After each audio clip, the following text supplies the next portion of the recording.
ذہن میں ابھی بات آئی تھی کہ ہمارے کو یہ تانا دیا جاتا ہے کہ اہل حدیث سلفی مجسمہ ہے.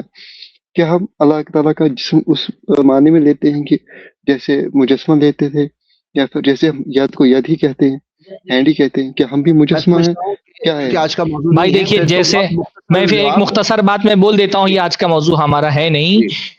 جسم کے بارے میں بھی وہی اصول ہے، سوری جسم کے بارے لیکن میں بھی وہی کنفیوز تھا اصول میں. ہم نے رکھا ہوا ہے جو ہم نے ابھی حد کے بارے میں بیان کیا کہ جسم کا لفظ اللہ تعالیٰ کے لیے استعمال نہیں ہوا ہے، نہ اثباتاً نہ نفیاً، نہ افرمیشن آیا ہے نہ ڈینائل آیا ہے. تو اللہ تعالیٰ کے لیے ہم جسم کا لفظ نہیں استعمال کرتے. جو استعمال کرتے ہیں اس سے پوچھتے ہیں جسم سے تمہاری کیا مراد ہے. اگر جسم سے وہ مراد یہ لیتا ہے کہ اللہ تعالیٰ کے ہاتھ ہیں، اللہ رب العالمین کی آنکھیں ہیں، اللہ رب العالمین کا پیر ہے، اللہ تعالیٰ کی انگلیاں ہیں، تو یہ صفات اللہ تعالیٰ کے لیے ثابت ہیں. ہم کہتے ہیں یہ معنی میں اللہ تعالیٰ کے لیے یہ صفات ثابت ہیں. اگر کوئی جسم سے مراد یہ لیتا ہے، اگر کوئی جسم سے یہ مراد ایک معذرت چاہتا ہوں، اگر کوئی جسم سے یہ مراد لیتا ہے کہ اللہ تعالیٰ کا جسم نہیں ہے، یا اللہ تعالیٰ کا جسم ہے اور جسم سے یہ مراد لیتا ہے کہ اللہ رب العالمین نعوذ باللہ بندے کی طرح اس کا کوئی جسم ہے، تو بندوں کی طرح اللہ تعالیٰ کا جسم نہیں ہے، ہم اس جسم کی نفی کرتے ہیں. تو ہم جسم کا لفظی اطلاق استعمال نہیں کرتے. جو یہ کہتا ہے کہ اہل حدیث مجسمہ ہے وہ جھوٹ بولتا ہے اہل حدیث پر. اہل حدیث جسم کا لفظ اللہ تعالیٰ کے لیے نفیاً اثباتاً کسی بھی معنی میں استعمال نہیں کرتے. ہاں، اللہ تعالیٰ نے اپنے لیے جو الفاظ استعمال کیے ہم اللہ تعالیٰ کے لیے وہ مانتے ہیں. اللہ نے کہا کہ اس کا ہاتھ ہے،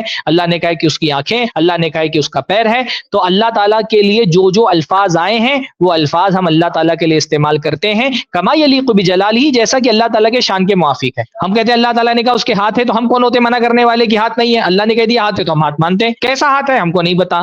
اتنی بات بول سکتے ہیں ہم ہاتھ کے بارے میں کہ ہاتھ جیسا اللہ تعالیٰ کا ہے، وہ مخلوق کی طرح نہیں ہے. بارک اللہ فیکم.